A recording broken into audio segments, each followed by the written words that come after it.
Hello people, I'm the Comic Book Gamer, and today I'm going to be talking about why Nightwing is the best book right now in DC Rebirth, and why the character of Nightwing is having a really good time, and you should definitely be reading them, and there's some great stories out there just very recently that have happened, because I don't think enough people are talking about it. So, to me, this all started with Nightwing the New Order from Kyle Higgins. So Kyle Higgins is the guy that's currently in charge of pretty much everything Power Rangers, and he's a huge Nightwing fan. He wrote most of the Nightwing New 52 run. He was on Nightwing New 52, and he did a pretty good job there. He kind of got sidelined, though, because of the fact that that's when Batman was huge during the New 52. I mean, Batman's always huge, but especially then, because the New 52 wasn't very good for a lot of things. A lot of people were not fans of New 52, so one of the things that fans did like was New 52 Batman. So like, okay, every Bat book is going to be connected to Batman. Everything, Nightwing, Robin, whatever books there are is going to be connected to Batman. So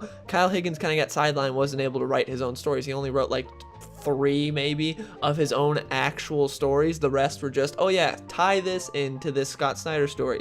So that kind of sucked. But here, with Nightwing the New Order, which is an out-of-canon 6-issue miniseries, we actually get to see something that he really wanted to do, and it's really cool. It's, like I said, it's an Elseworld story. Before, I called it sort of the Red Sun of Nightwing. It's like Nightwing meets Red Sun, and I still say that kind of holds up. It's really good.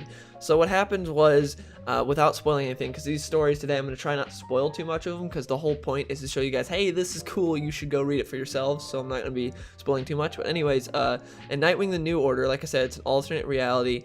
Dick Grayson is much older, and a lot of heroes are dead, and a lot of heroes just are missing their powers, because there was this one fateful day in Metropolis to where Nightwing just took everyone's powers. Every meta, he took their powers, and the ones that he couldn't, he put on ice, and that's how the world works now. Nightwing runs this, is like one of the heads of this department that goes around, takes down metas, and they don't kill them, they just take their powers, or if they can't, again, they just put them on ice.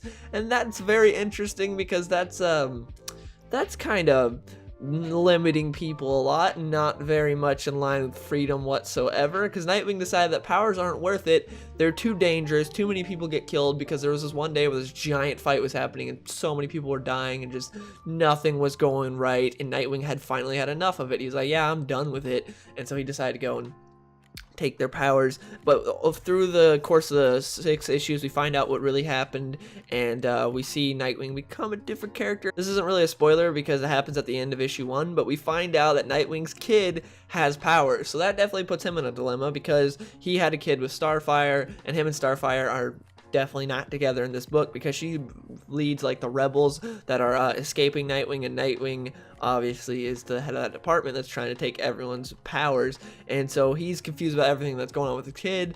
That ends up like helping him to sort of go back to being good a little bit. But it's just a really interesting story, seeing how everything plays out, and it's cool seeing like different versions of your favorite characters.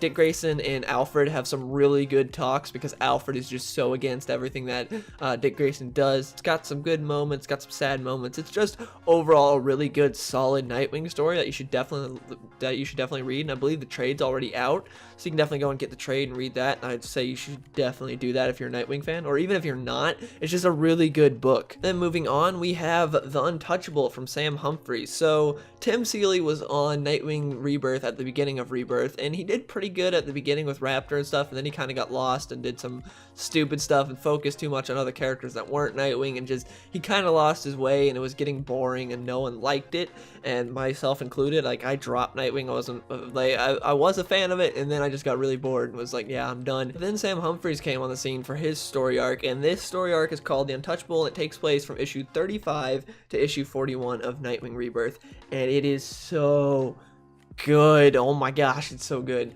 Like, it's incredibly solid. The only problem is the ending's a little rough. Like, the ending, I'm not the biggest fan of how it ends, but up until then, it's so good. So we get a new villain called the Judge, who's this guy that shows up in Bloodhaven and is able to sort of influence people. He's a really cool villain, one of my favorite in recent memory, because I think that's one thing that the comic industry has some trouble with lately, is making cool new, like, good villains. Generally, they just rely on the old, like, good villains, like your Lex Luthors or Jokers and things like that. They can't really make new good villains because everything's been done. But the Judge is really cool, and someone that I actually love to see in the Nightwing movie that's coming up. I think it's done really well. But yeah, so what happens is it opens up with Nightwing just patrolling around Bloodhaven, but then you see the judge is at this casino in Bloodhaven, because the casinos are what run Bloodhaven. That's like what keeps it alive. And there's just this lady, like this grandma basically, that's there, that's just on her time off. She finally has time away from everyone, from her kids, grandkids, and everything, to just go and let loose and have fun gambling. And the judges start talking to her, like, yeah, I know you want more than just this. You want people to fear you and all this other stuff. And then he gives her a knife, and then she just kills the card dealer and like goes berserk. Just this nice grandma. It's like, what the hell? And then throughout the entire book, he does stuff like that. He's like, oh yeah, what do you really want? I can give you what you really want. All you have to do is this one thing for me. And that's what he does. And he always gives him like a golden chip. And throughout the entire book, you're trying to figure out why he does this stuff. And you see that Nightwing had encountered him a long time ago when he was Robin and he was with Batman. Like they had teamed up and gone against the judge before, and he got away, and that was one of Nightwing's past regrets.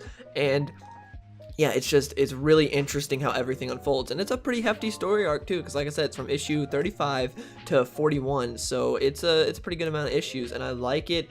The only problem is the ending, which I won't spoil how it happens, but it is kind of one of those endings to where up until then the hero could not defeat the villain, and then the hero kind of just decides to defeat the villain, so they do. Sort of like the ending of the Wonder Woman movie, you know how she's like getting her ass kicked and then she decides, okay, I'm gonna win now, and she does. It's sort of like that. So that part was a little disappointing because of how amazing the build-up is, but it still doesn't sour the entire storyline. The storyline's still really good. I think I should definitely pick it up, and I love the art also in this.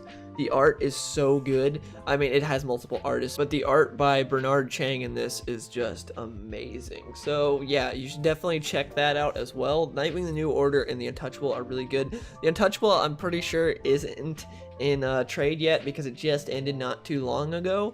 So you can pick up the issues, but it'll probably be on trade later on. And then we had some issues in between the new run, because Benjamin Piercy, who's the guy who's on Green Arrow Rebirth and is now taking over Nightwing, he wasn't taken over till issue 44, so we had two filler issues, which was issue 42 and 43. And they were both pretty good issues. I liked them. I had fun with the issues. Issue 42 was pretty cool because it's the story of Damian Wayne getting kidnapped, like somewhere in just this random place in Japan. And so Nightwing, it's sort of like a video game type way, the way he has to do it. He has to go through these different levels with these different bosses and take them all out on his way to the final boss, to where Damian is. And the whole time there's narration. It turns out the narration was from Damian. You find that out at the end of the book. And it's just it's a really fun issue, because again, these are filler issues, but it's a really fun filler issue that I think you should check out. Just Nightwing taking on all these different ninja dudes and trying to save Damian, and it's really cool. And then the next issue is also really good, which is where we have Nightwing, Arsenal, and Damian all teaming up, and it was so good. I want a Nightwing Arsenal team up book after reading this. After I read this, I immediately tweeted at the writer saying I wanted it, and he's apparently been working on trying to get DC to do it. I wish they would, because man, after this, I really want more Nightwing and Arsenal. It's so good.